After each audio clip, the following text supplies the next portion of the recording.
And as he went forth out of the temple, one of his disciples saith to him, Teacher, see what manner of stones and what manner of buildings. And Jesus answered and said to him, Seest thou these great buildings? By no means shall a stone be left upon a stone, which surely shall not be put down. And as he sat upon the Mount of Olives opposite the temple, Peter and James and John and Andrew were questioning him privately. Tell us, when shall these things be? And what shall be the sign when all these things are about to be completed? And Jesus, answering them, began to say, Be taking heed, lest anyone should lead you astray. For many shall come in my name, saying, I am the Christ, and they shall lead astray many.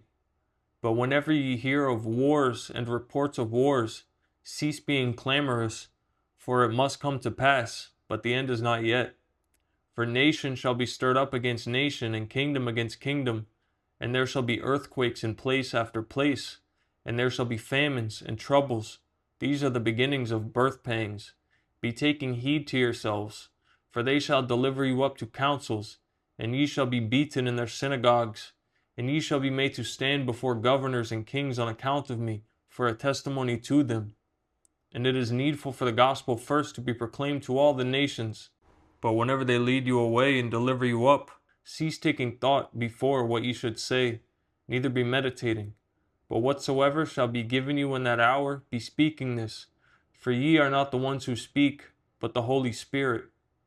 Now brother shall deliver up brother to death, and a father a child, and children shall rise up against parents, and shall put them to death. And ye shall be hated by all for my name's sake, but the one who endureth to the end, the same shall be saved. But whenever ye see the abomination of desolation, which was spoken of by Daniel the prophet, standing where it ought not, the one who readeth, let him understand. Then let those in Judea flee to the mountains, and the one who is on the housetop, let him not come down into the house, nor go in to take away anything out of his house. And the one who is in the field, let him not return to the things behind, to take up his outer garment. And woe to those who are with child, and those who give suck in those days. But be praying that your flight might not take place in the winter. For there shall be affliction in those days, such as hath not been the like from the beginning of creation which God created until the present, and never shall be. And if the Lord did not shorten those days, no flesh would be saved. But for the elect's sake, whom he chose for himself, he shortened the days. And then if anyone should say to you, Behold, here is the Christ, behold, there, do not begin to believe it. For false Christs and false prophets shall be raised up, and shall produce signs and wonders, with a view to lead astray, if possible, even the elect. Be taking heed, behold, I have told you all things beforehand. But in those days after that affliction the sun shall be darkened, and the moon shall not give her light, and the stars shall be falling from the heaven, and the powers which are in the heaven shall be shaken.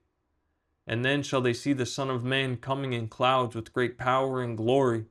Then he shall send forth his angels, and shall gather together his elect from the four winds, from the uttermost parts of the earth until the uttermost part of the heaven. Now learn the parable from the fig tree. Whenever its branch at once should become tender and put forth leaves, ye know that the summer is near. Thus also ye, whenever ye see these things coming to pass, know ye that it is near, even at the doors. Verily I say to you, that in no wise shall this generation pass away until all these things take place. The heaven and the earth shall pass away, but my words in no wise shall pass away. But concerning that day or the hour, no one knoweth, not even the angels in heaven, nor the Son, except the Father. Be taking heed, be vigilant, and be praying, for ye know not when the time is. It is as a man who went abroad and left his house, and gave authority to his slaves, and to each one his work. And he commanded the porter that he should watch. Be watching then, for ye know not when the Lord of the house cometh, at evening, or at midnight, or at cock crowing, or in the morning, lest coming suddenly he should find you sleeping. Now what I say to you, I say to all, be watching.